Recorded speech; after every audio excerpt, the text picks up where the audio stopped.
बिस्मिल्लाहिर्रहमानिर्रहीम अफला यतदब्बरून अल-कुरआन अम अला कुलूबिन अक़फ़ालुहा। भला ये लोग कुरान में गौर नहीं करते या इनके दिलों पर कुफ्र पड़े। अस्सलामु अलैकुम वरहमतुल्लाहि वबरकातुहू। इन्नल हम्दलिल्लाह नहमदुहु व नस्तईनुहु व नस्तगफिरुहु व नऊज़ु बिल्लाहि मिन शुरूरि अनफुसिना व मिन सय्यिआति अअमालिना।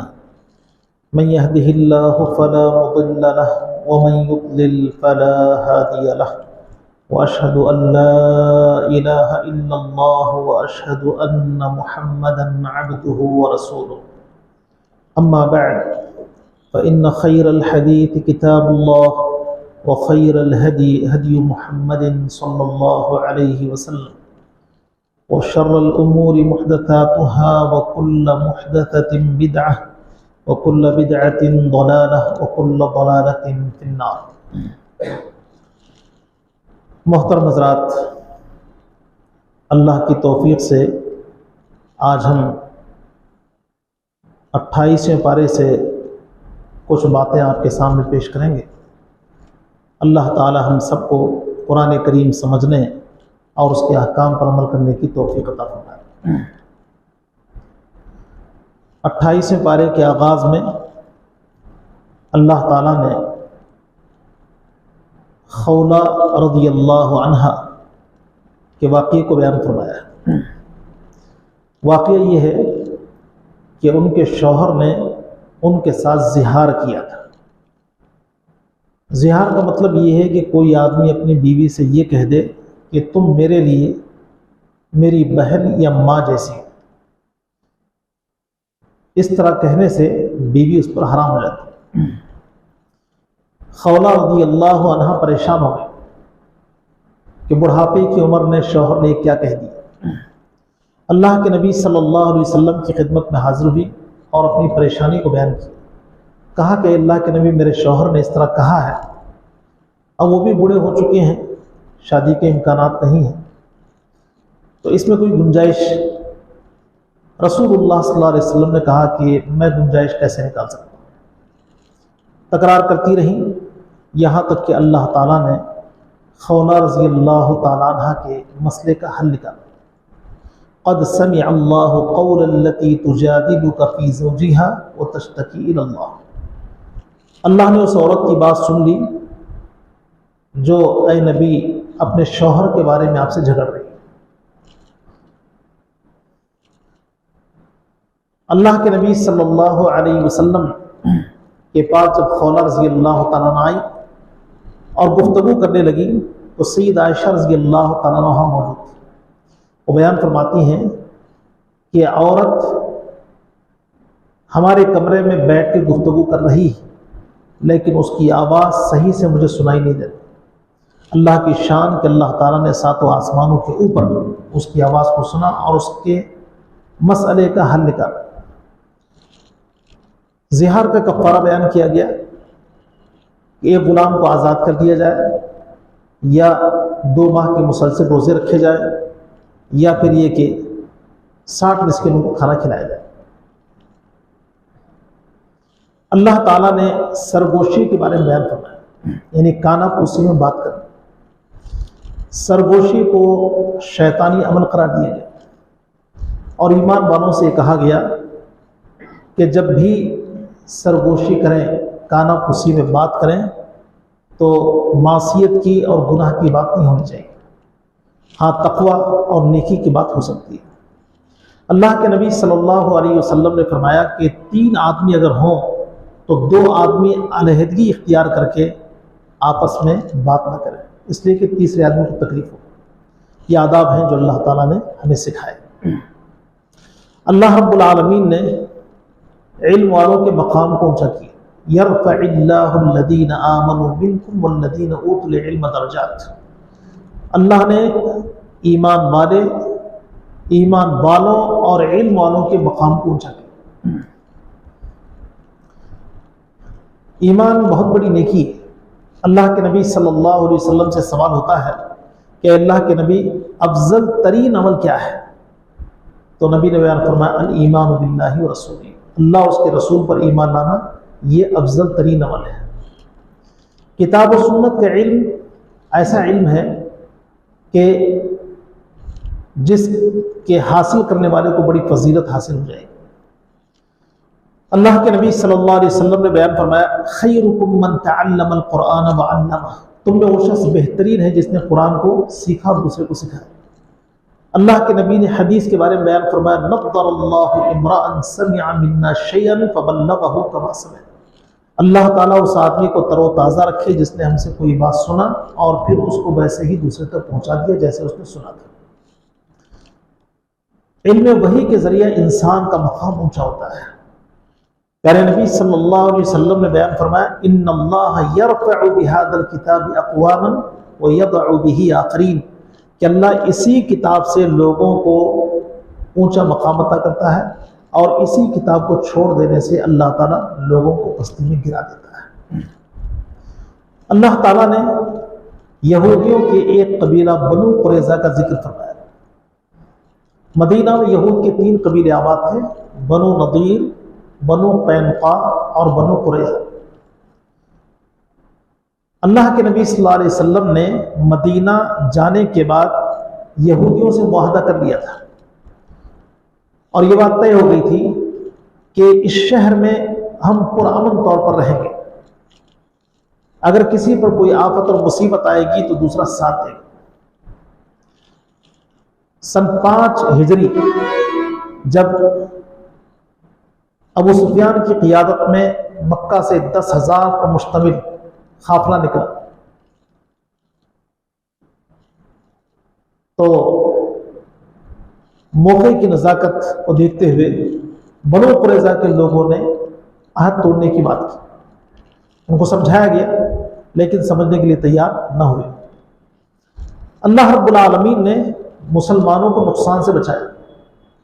मदीना में दाखिल होने के रास्ते को अल्लाह के नबी सल्लल्लाहु अलैहि वसल्लम ने खंदक में तब्दील कर दिया था। 20-25 दिन के क़ियाम के बाद अबू सुफियान अपने लश्कर को लेकर रवाना हो गए। अल्लाह के नबी सल्लल्लाहु अलैहि वसल्लम घर वापस हुए, जंगी जो लिबास था आपने उसको उतार दिया। जिब्रील अलैहिस्सलाम आपके पास आए और कहा कि अल्लाह के नबी आपने लिबास उतार दिया जबकि अभी हमने लिबास नहीं उतारा। रसूलुल्लाह सल्लल्लाहु अलैहि वसल्लम ने कहा कि ठीक है, क्या हुक्म है? कहा कि बनु कुरैज़ा की खबर ले लें। चुनांचे अल्लाह के नबी सल्लल्लाहु अलैहि वसल्लम ने सहाबा इकराम को फौरन रवाना किया, कहा कि तुम बनु कुरैज़ा पहुंचो। बनु कुरैज़ा जब सहाबा पहुंचे तो लोग किला बंद हो गए, किला में दाखिल हो गए। किले का मुहासरा किया गया। फिर उन्होंने अबू लुबाबा रज़ी अल्लाह तआला अन्हु से बात की, साद रज़ी अल्लाह तआला अन्हु को फैसल मान लिए। साद रज़ी अल्लाह तआला अन्हु को जब उन्होंने फैसल माना तो अल्लाह के नबी ने कहा कि ठीक है, हम भी साद को फैसल मानते हैं। साद रज़ी अल्लाह तआला अन्हु को उनकी हरकत से इख्तिलाफ था। उन्होंने अल्लाह ताला से ये आरजू कर ली थी कि अल्लाह जब तक बनु कुरैज़ा के बुरे अंजाम को मैं देख ना लूं तब तक तुम मुझे मौत ना दे। जब उन्होंने खुद ही फैसल मान लिया तो साद रज़ी अल्लाह तआला अन्हु ने अल्लाह के नबी सल्लल्लाहु अलैहि वसल्लम के सामने ये फैसला किया कि अल्लाह के नबी इनके जितने जवान हैं सबको कत्ल कर दिया जाए। चुनांचे अल्लाह के नबी सल्लल्लाहु अलैहि वसल्लम ने बनु कुरैज़ा के नौजवानों को गिरफ्तार करवाया और फिर उनका कत्ल कर दिया। इसी हवाले से अल्लाह रब्बुल आलमीन ने प्यारे नबी सल्लल्लाहु अलैहि वसल्लम के बारे में बयान फरमाया वमा आताकुमुर रसूल फखुदूहु वमा नहाकुम अन्हु फंतहू, रसूल जो तुम्हें दे उसको ले लो और रसूल जिस बात से मना करे उससे रुक जाओ। प्यारे नबी सल्लल्लाहु अलैहि वसल्लम को यहाँ जो इख्तियार दिया गया, या अल्लाह के नबी सल्लल्लाहु अलैहि वसल्लम की बात को मानने का जो हुक्म दिया गया, दरअसल वो बात भी अल्लाह रब्बुल आलमीन की तरफ से वही की हुई। अल्लाह रब्बुल आलमीन ने एक अंसारी सहाबी के ईसार को बयान फरमाया। प्यारे नबी सल्लल्लाहु अलैहि वसल्लम की खिदमत में एक मेहमान आया। अल्लाह के नबी सल्लल्लाहु अलैहि वसल्लम ने अपने घर पूछवाया कि कोई चीज़ खाने की हो, तो एक मेहमान हमारे पास मौजूद है। तो आपके तमाम घरों से ये बात आई कि खाने को कुछ नहीं। तो एक अंसारी साहबी ने कहा कि अल्लाह के नबी आप उस मेहमान को मेरे हवाले कर दें। घर ले गए, अपनी बीवी से कहा कि खाने को कुछ है? तो उन्होंने कहा खाने को कुछ नहीं है, अलबत्ता बच्चों के लिए कुछ चीज़ें हैं जो सिर्फ बच्चों को किफ़ायत करती हैं। कहा कि देखो मैं रसूलुल्लाह सल्लल्लाहु अलैहि वसल्लम के मेहमान को लेके आया हूँ, बच्चों को किसी तरह बहला के सुला देंगे, अल्लाह के नबी सल्लल्लाहु अलैहि वसल्लम का मेहमान भूखा ना रहे। तो खातून ने कहा कि ठीक है, अल्लाह के नबी के मेहमान का ख्याल किया जाएगा। साथ ही ये प्रोग्राम उन्होंने तरतीब दिया कि जब हम दस्तरखान लगाएंगे तो किसी बहाने चिराग को बुझा दिया जाएगा, आप मेहमान के साथ बैठें लेकिन खाना नहीं खाना, ताकि मेहमान सैर होकर खा ले। मेहमान ने खा लिया, रात खैरियत से गुजरी। अंसारी सहाबी अल्लाह के नबी सल्लल्लाहु अलैहि वसल्लम के पास आए और कहा कि अल्लाह के नबी आपके मेहमान की मैंने खातिर की है जितने मेरे अंदर इस्तिताअत थी। रसूलुल्लाह सल्लल्लाहु अलैहि वसल्लम ने बयान फरमाया कि अल्लाह ताला ने तुम्हारी इस मेज़बानी का जिक्र कुरान में किया कि तुमने बहुत अच्छे अंदाज में अपने मेहमान की इज्जत की। तो अल्लाह ताला ने कुरान करीम में बयान फरमाया कि बाज़ लोग ऐसे हैं जो अपनी तकलीफ को तो बर्दाश्त कर लेते हैं लेकिन दूसरे की तकलीफ को बर्दाश्त नहीं करते, यानी अपनी ज़रूरत के बजाय दूसरे की ज़रूरत को मुकद्दम समझते हैं। अल्लाह ताला ने अहले ईमान का तज़किरा किया। अहले ईमान अपने लिए भी दुआएं मग़फ़िरत करते हैं और अपने गुजरे हुए जो भाई हैं उनके हक़ में भी दुआ करते हैं। ये कहते हैं रब्बना इग़फ़िर लना व लिइख़वानिना अल्लज़ीना सबक़ूना बिल ईमान। ऐ अल्लाह ईमान के साथ जो लोग दुनिया से रुख़सत हो गए हैं उनके गुनाह माफ़ कर दे और हमारे गुनाह भी माफ़ कर दे, और उनके बारे में हमारे दिल में कोई खलल पैदा न कर, कोई तंगी पैदा न कर। तो ईमान वालों का काम ये है कि जब कोई मोमिन और मुसलमान दुनिया से रुख़सत हो जाए तो उसकी उयूब को टटोलने की कोशिश न करें, बल्कि उसके हक़ में दुआएं मग़फ़िरत करें। अल्लाह रब्बुल आलमीन ने इरशाद फरमाया या अय्युहल्लज़ीना आमनु तक़ुल्लाह, ईमान वालों अल्लाह ताला से डरो, वलतंजुर नफ्सुम मा क़द्दमत लिग़द, और हर आदमी को ये जान लेना चाहिए कि उसने आने वाली ज़िंदगी के लिए क्या कुछ तैयारी की है, यानी क़यामत के दिन के लिए क्या तोशा उसने तैयार किया। अल्लाह ने कुरान में बयान फरमाया व अक़ीमुस्सलात व आतुज़्ज़काह व मा तुक़द्दिमू लिअन्फुसिकुम मिन खैरिन तजिदूहु इंदल्लाह, नमाज को कायम करो, ज़कात को अदा करो, आने वाली ज़िंदगी के लिए जो चीज़ तुम पेश करोगे अल्लाह ताला के पास को पाओगे। तो यहाँ आखिरत की फिक्र हमको दे दी गई कि कुछ अच्छे काम कर लिए जाएं ताकि आखिरत बेहतर हो जाए। अल्लाह ताला ने कुरान करीम के हवाले से बयान फरमाया कि कुरान करीम को अगर हम पहाड़ पे उतार देते हैं तो अल्लाह ताला के खौफ से पहाड़ रेजा रेजा हो जाता है।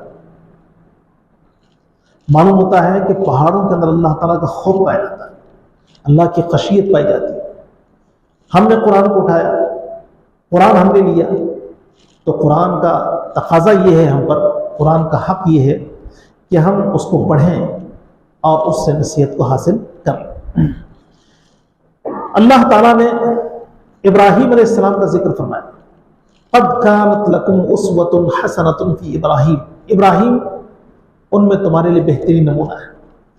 इब्राहीम अलैहिस्सलाम अक़ीदे तौहीद के एतबार से बड़े पुख्ता थे और शिर्क को बिल्कुल ही बर्दाश्त नहीं करते थे। इस एतबार से अल्लाह ताला ने इब्राहीम अलैहिस्सलाम को उस्वा और नमूने के तौर पर पेश किया।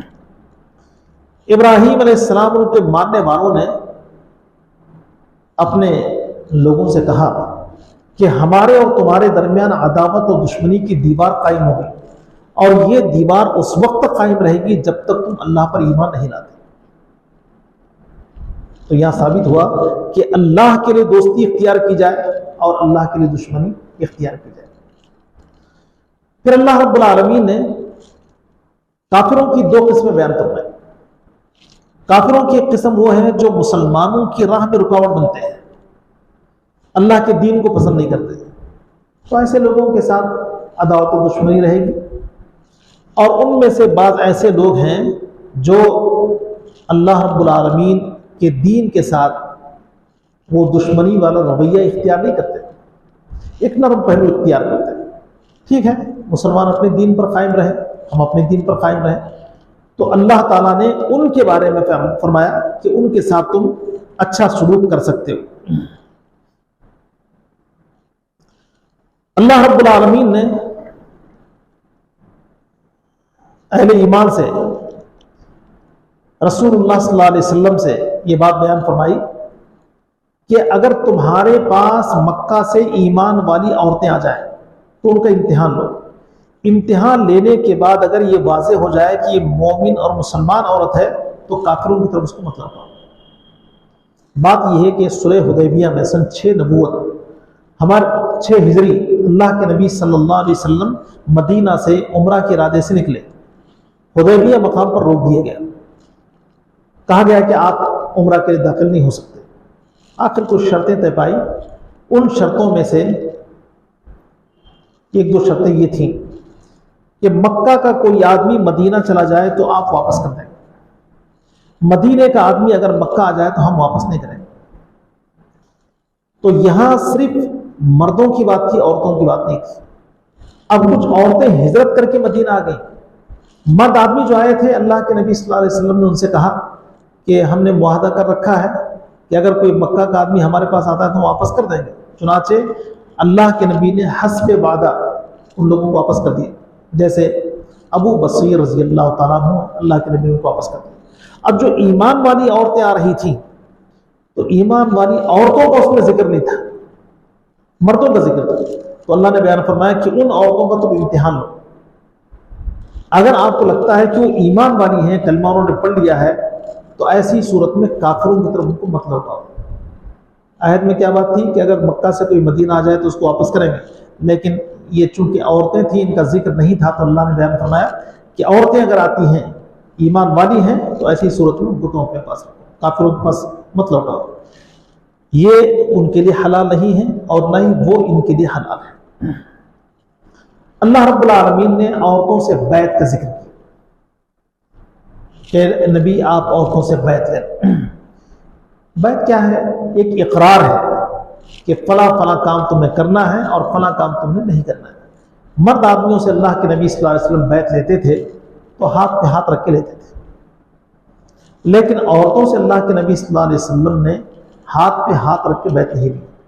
सैयदा आयशा रज़ी अल्लाह तआला अन्हा बयान फरमाती हैं कि अल्लाह के नबी सल्लल्लाहु अलैहि वसल्लम के हाथ ने कभी किसी औरत के हाथ को नहीं छुआ। अल्लाह के नबी सिर्फ ज़बानी बैत लेते थे, ज़बानी तौर पर। रसूलुल्लाह सल्लल्लाहु अलैहि वसल्लम ने जो बैत लिया वो ये कि मारूफ पर तुम अमल करोगे और मुनकर से रुकोगे, और ये कि चोरी नहीं करोगे, जिना नहीं करोगे, औलाद का कत्ल नहीं करोगे वगैरह, बोहतान नहीं लगाओगे। तो इन बड़ी बड़ी बातों पर अल्लाह के नबी सल्लल्लाहु अलैहि वसल्लम ने औरतों से अहद लिया था। अल्लाह ताला ने ईमान वालों से ये बात कही, लिमा तक़ूलून मा ला तफ़अलून, ऐसी बात तुम क्यों कहते हो जिस पर अमल नहीं करते। और कहा गया अल्लाह के नज़दीक ये बात बहुत ही बुरी है कि तुम एक बात कहो और फिर उस पर अमल ना करो। अल्लाह रब्बुल आलमीन ने अहले किताब से भी बात बयान फरमाई, यहूद से, अतअमुरून अन्नास बिलबिर्रि व तंसौना अनफुसकुम व अंतुम ततलून किताबा फला ताक़िलून, तुम लोगों को भलाई का हुक्म करते हो और अपने नफ्सों को भूल जाते हो, जबकि तुम किताब पढ़ते हो, तुमको समझ नहीं आती।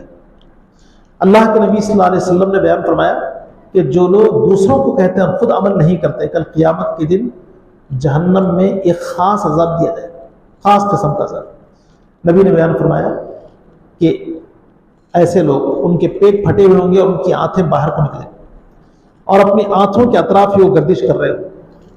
अहले जहन्नम आएंगे और उससे पूछेंगे, भाई आप तू जहन्नम में कैसे आ गया,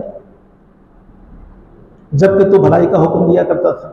हम तो बुरे हैं, जहन्नम में हमारा आना तो ठीक था, लेकिन तू कैसे आ गया। तो वो कहेगा कि मैं भलाई का हुक्म करता था लेकिन खुद भला काम नहीं करता था। तो लोगों को भलाई का हुक्म देना और खुद भले काम को न करना, ये अंजाम के एतबार से बहुत बुरा है। अल्लाह ताला ने दीन इस्लाम के गलबे का जिक्र फरमाया, हुवल्लज़ी अरसला रसूलहु बिलहुदा व दीनिल हक़्क़ि लियुज़हिरहु अला दीनि कुल्लिही।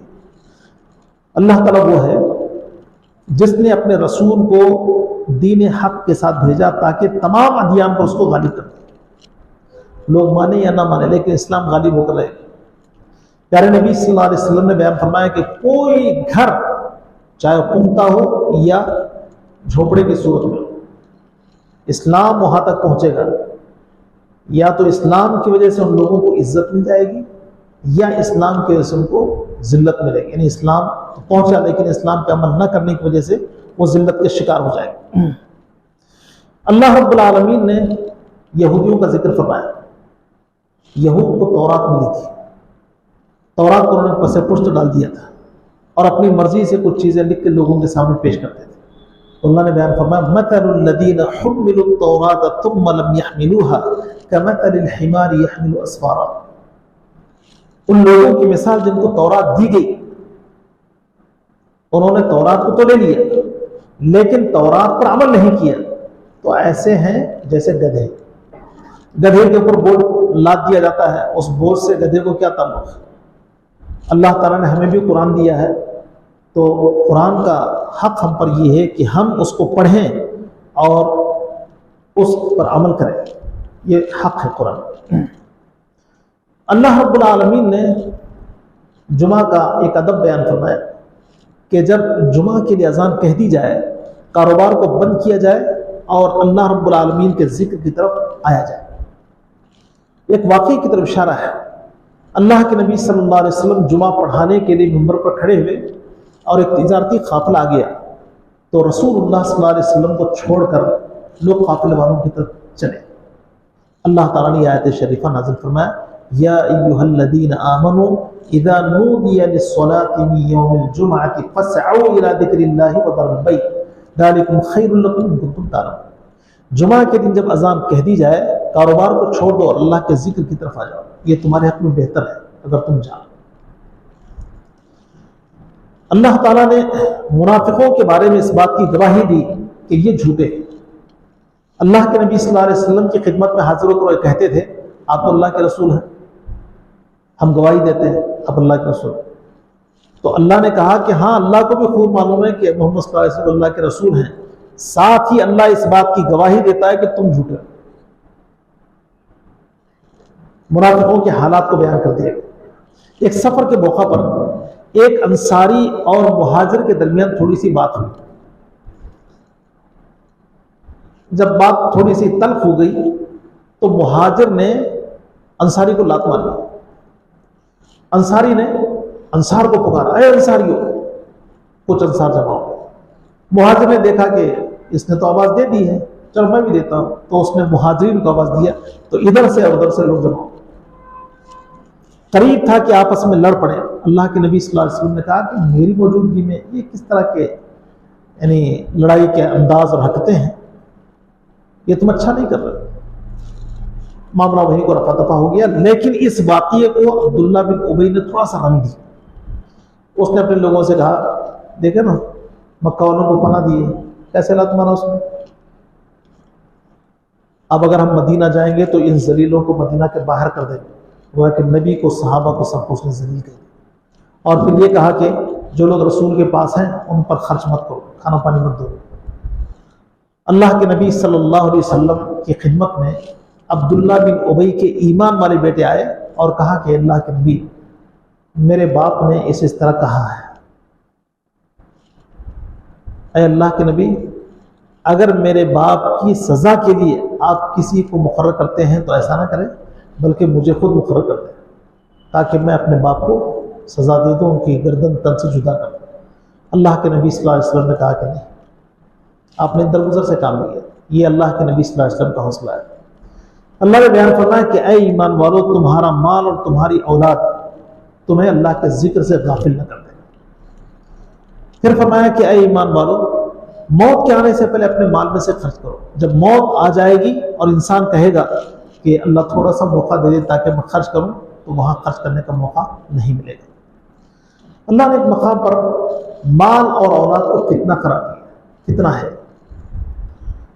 तो अल्लाह के नबी ने बयान फरमाया कि मेरी उम्मत का कितना माल है। जब माल को कितना कहा गया है तो माल से जो फायदा उठाना है वो उठा लें, लेकिन माल को शर में इस्तेमाल न करें। अल्लाह ताला ने तलाक के मसले को बयान फरमाया। तलाक का मसला क्या है? तलाक देने के बाद इद्दत को शुमार किया जाएगा। पहली तलाक दे दी गई, फिर उसके बाद पाकी का इंतज़ार किया जाएगा, तलाक देना हो तो दे देंगे, फिर पाकी का इंतज़ार किया जाएगा, तलाक दी जाएगी। यानी हर पाकी के बाद एक तलाक दी जाएगी, 3 तलाक़ें इस तरह देनी चाहिए। आमतौर पर जैसे लोग जज्बात में आके एक ही मजलिस में 3 तलाक़ें देकर ये कहते हैं कि तलाक दे दी और तलाक वाक़ई होगी, तो ये शरई मसला नहीं है। हाँ, एक ही तलाक वाक़ई हो जाएगी। इद्दत को शुमार करना ज़रूरी है। और फिर ये कि हालत हमल में तलाक न दें, हालत हैज़ में तलाक न दें। जो हालत हमल और हालत हैज़ में तलाक देगा वो गलती पर है, तलाक तो वाक़ई हो जाएगी। जिस औरत को तलाक दे दी गई हालत हमल में, तो वज़े हमल के बाद उसकी इद्दत ख़त्म हो जाएगी।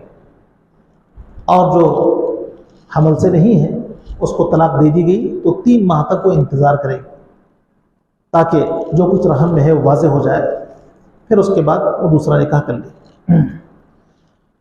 निकाह और तलाक के जो मसाइल हैं और फिर रज़ात वगैरह के जो मसाइल हैं, जहाँ पर थोड़ी सी कशीदगी आती है, लोग इख्तिलाफ कर बैठते हैं, अल्लाह रब्बुल आलमीन ने इसको बड़े अच्छे अंदाज में बयान किया। कोई किसी को नुकसान न पहुँचाए, एक दूसरे के हुकूक का ख्याल रखे। अल्लाह ताला ने हमारे नबी सल्लल्लाहु अलैहि वसल्लम के हवाले से बयान फरमाया, क्या नबी आप अपनी बीवियों की ख्वाहिश पर अल्लाह की हलाल करदा चीज़ को हराम न करें।